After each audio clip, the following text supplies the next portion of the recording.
आमच्या ताज्या बातम्यांसाठी YouTube चॅनलला सबस्क्राइब करा आणि बेल आयकॉनला क्लिक करा।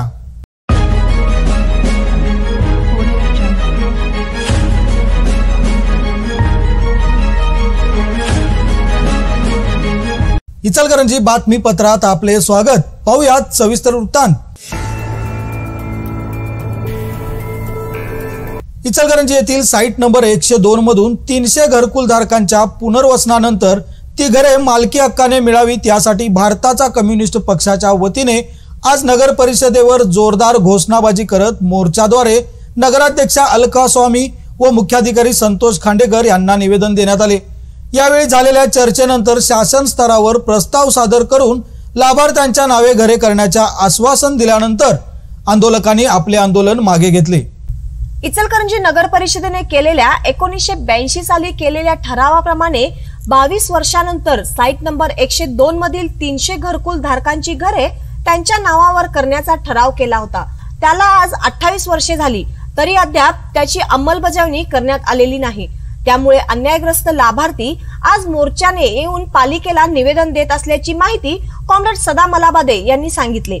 पुनर्वसन झाल्यानंतर सदर लाभार्थी नागरिकांना घरे त्यांच्या नावावर केली नसल्याने पालिका त्यांच्याकडे महिन्याला घर भाडे भरावेत अशी नोटीस नगर परिषदेच्या वतीने येतात। त्यामुळे अद्याप लाभार्थी पालिकेच्या भाडेकरू असल्याचे कागदोपत्री कळते। लाभार्थी नागरिकांना त्यांची घरे ताब्यात देण्यापूर्वी नगर परिषद कौन्सिलमध्ये ठराव करण्यात आला होता। त्यामध्ये सदरचे लाभार्थी हे 85% आर्थिकदृष्ट्या दुर्बल व कमजोर आहेत।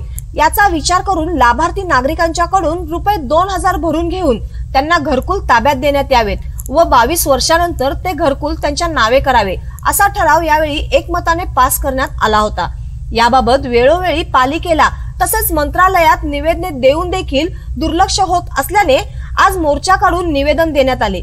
यावेळी झालेल्या चर्चेत कॉम्रेड सदा मलाबादे, शिवगोंडा खोत नगरसेवक संजय केंगार, प्रकाश पाटील, सुनील बोगटे, बापू देवकते, जालिंदर जाधव, अशोक गुले, मोहन शिवशरण, बुवा कसबे, संजय संकपाळ यांच्यासह महिलांनी मोठ्या प्रमाणात सहभाग नोंदवला होता।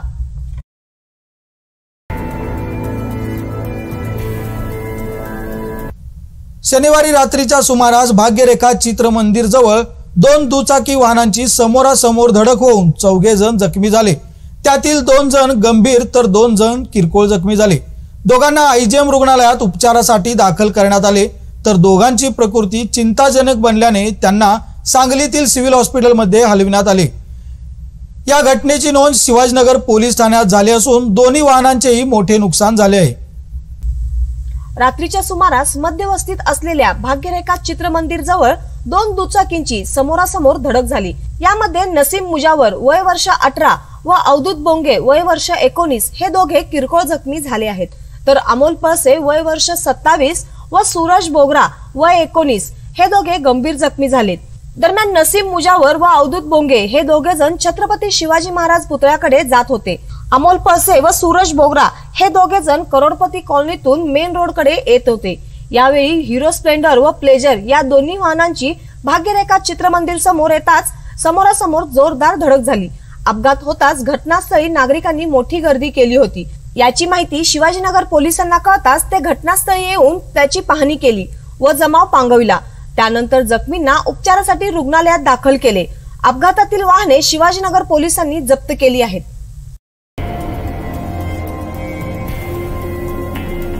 कोल्हापुरातील जरगनगर ज्योतिर्लिंग कॉलनी येथे स्नेहलोक फाउंडेशनच्या वतीने कोरोना संसर्गाच्या काळात महत्त्वपूर्ण कामगिरी बजावणाऱ्यांचा सत्कार करण्यात आला।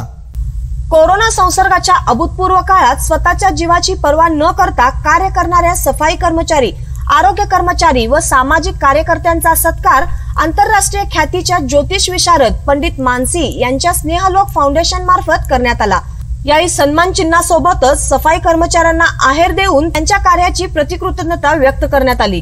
या कार्यक्रमाचे अध्यक्ष उत्तम कागले, प्रमुख अतिथी अभिनेत्री मनीषा खेत्री, सुप्रसिद्ध अभिनेते राहुल राजशेखर, विभागीय आरोग्य निरीक्षक राहुल राजगोळकर, प्राध्यापक तुकाराम पाटील, सुभाष भोसले, प्रशांत भोसले सर, वैष्णवी खेडकर, गौरव पंडित, पत्रकार डॉक्टर राजेश सूर्यवंशी, डॉक्टर विठ्ठल बोडके, वैष्णवी खेडकर, मिलिंद ओक, अभिजित पाटील, दीपाली पाटील, सुभाष वायदंडे, परिसरातील आरोग्य कर्मचारी, सफाई कर्मचारी व नागरिक मोठ्या संख्येने उपस्थित होते।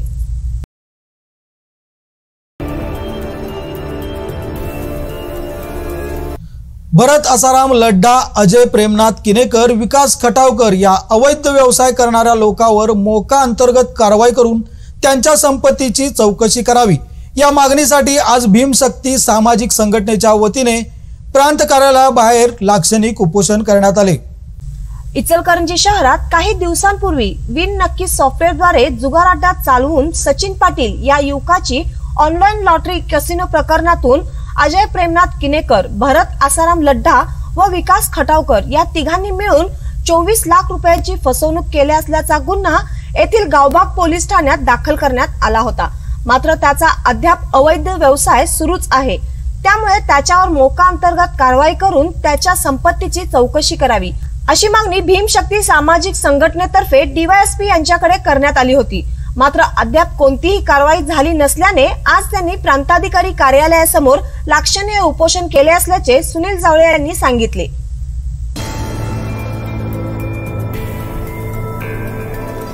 इचलकरंजी येथील आर्गेमाळा परिसरात राहणाऱ्या विवाहितेचा विनयभंग केल्याप्रकरणी शिवाजी पाटील, स्वप्नील पाटील व निलेश पाटील तिघे राहणार आर्गेमाळा या तिघावर गावबाग पोलीस ठाण्यात कलम 354, 504, 34 प्रमाणे गुन्हा दाखल करण्यात आला आहे। फिर्यादी व आरोपी हे एकाच परिसरात राहण्यास आहेत, तर फिर्यादीसह परिसरातील इतर महिलांनी संशयित आरोपी शिवाजी पाटील याच्याकडे एका कंपनीमध्ये पैसे गुंतवले आहेत। दरम्यान फिर्यादी व इतर महिला या शिवाजी पाटील याच्याकडे गुंतवलेले पैसे परत मागण्याकरता गेले असता शिवाजी पाटील व निलेश पाटील यांनी मी तुमचे पैसे देणार नाही, तुम्हाला काय करायचे ते करा असे म्हणत महिलांना शिवीगाळ करण्यास सुरुवात केली। तसेच स्वप्नील याने फिर्यादी महिलेचे केस ओढत मनास लज्जा उत्पन्न होईल असे वर्तन केले असे फिर्यादीने तक्रारीत सांगितले आहे। त्यानुसार गावभाग पोलीस ठाण्यात तिघांवर गुन्हा दाखल करण्यात आलेला आहे। आमच्या ताज्या बातम्यांसाठी YouTube चॅनलला सबस्क्राइब करा आणि बेल आयकॉनला क्लिक करा।